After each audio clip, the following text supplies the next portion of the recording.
Estamos de volta. Hoje nós estamos conversando com Lourdes Carolina Gagetti sobre o livro A Quarta Cruz. Mas antes de nós retomarmos essa conversa, gostaríamos de convidar você a ser um divulgador da doutrina dos espíritos. Se você tem, de alguma forma, vontade, o desejo de nos auxiliar a que levemos a mais lugares, a pessoas que não têm como nós, essa bênção da orientação, da informação, do consolo, através da doutrina dos espíritos, você pode nos ajudar a chegar a esses lugares. Você pode ligar para 0800 12 18 38 e se associar ao Clube Amigos da Boa Nova. Colabore para que o mundo se faça melhor, para que as pessoas sejam mais felizes, para que elas entendam o processo da vida, o porquê de algumas situações que elas vivem através desses convidados que nós trazemos e que nos esclarecem, nos auxiliam nesse processo. 0800 12 18 38. Você se torna alguém mais feliz, ajudando a muitos serem felizes. Bom, Lourdes, conhecer sobre a vida de Jesus é muito bom, né? Sobre o tempo em que Jesus sobre viveu. Jesus é tudo de bom, né? É muito bom.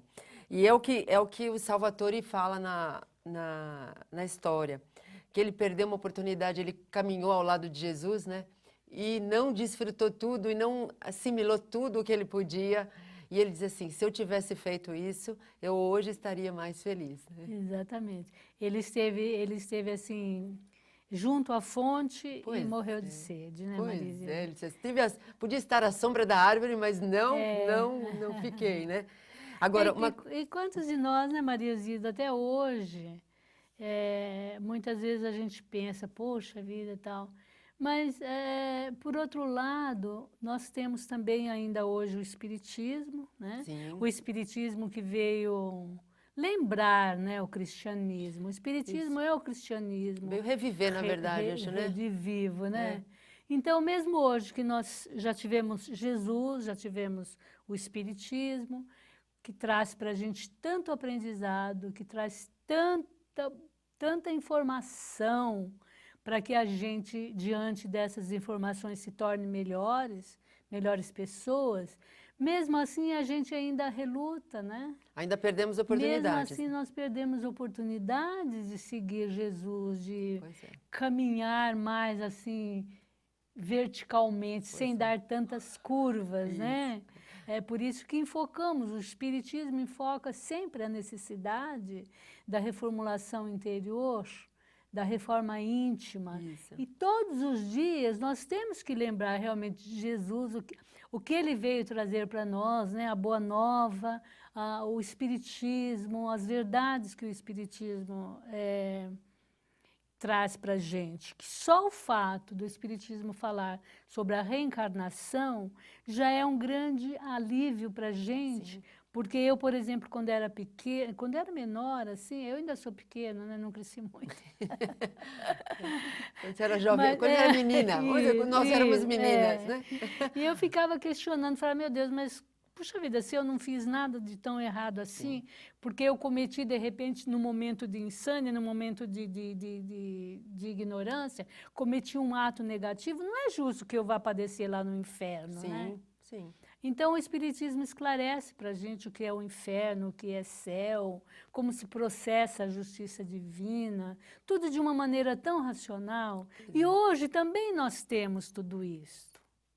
E você conta esse relembrar do Salvatore, da vida dele, ao mesmo tempo vai trazendo para cada um de nós esse consolo de que nós erramos, mas temos novas oportunidades, como que é o processo da vida.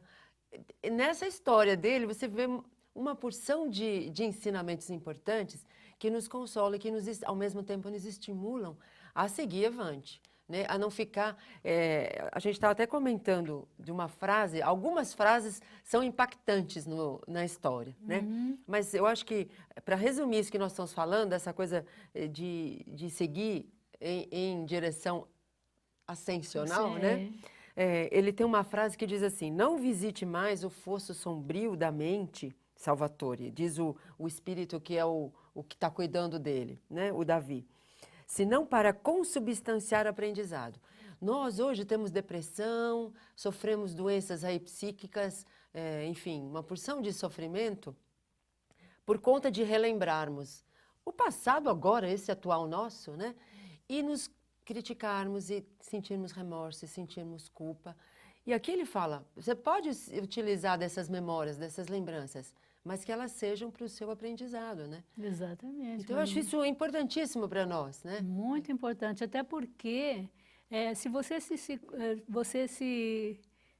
se conscientiza de que você errou, você fez alguma coisa negativa, alguma coisa que prejudicou o seu semelhante, tudo bem, você se arrependeu, é o primeiro passo, é o arrependimento, né? A sua conscientização que você cometeu o mal. Mas adianta você ficar chorando ali? Pois é. Né? Adianta você ficar repisando aquilo, ai, porque eu fiz, porque eu sou isso, eu sou aquilo, eu sou...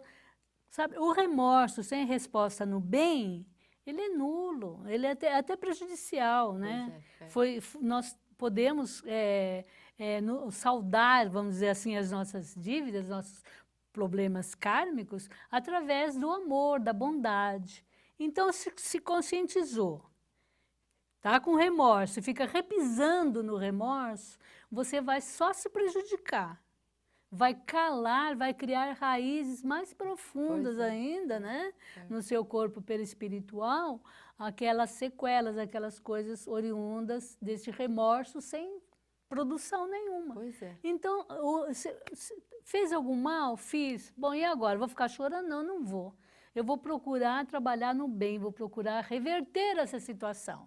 Então, muitas vezes que nós já estamos conversando, o que é um mal se torna um bem. Exato. Porque através desse mal você buscou o bem, você buscou o esclarecimento, né? E o apóstolo Pedro já dizia, né, que a caridade cobre a multidão de pecados, né, Marisida? Muitas vezes a gente fica pensando, puxa vida, né? Eu fiz isso, agora vou ter que pagar, eu matei, agora vou ter que morrer, alguém vai ter que dar uma facada em mim e tal. Não é bem assim, não é bem por aí, né? A justiça divina não está manca, ela tem outros meios. Então, um dos meios é a prática da caridade. E é interessante que eu acho que uma coisa boa para a gente também comentar é a situação em que um romano orgulhoso, ele vê tanto o bem que Jesus faz, ele vê os ditos milagres que ele faz, através daquele amigo que ele encontrou, que é o cansado, né? E mesmo assim, ele ainda fica em dúvida. Então, eu acho que esse é um exemplo para nós, hoje, refletirmos sobre as coisas que nós vemos acontecer no mundo e que mesmo assim nós duvidamos da presença dos amigos espirituais na nossa volta, do consolo que é seguir os exemplos de Jesus, né? Da importância, da felicidade que nós alcançamos através dessa atitude. Eu acho que a gente tinha que focar muito nisso, nesses exemplos de Salvatore, né? Que ele não conseguiu assimilar efetivamente, né?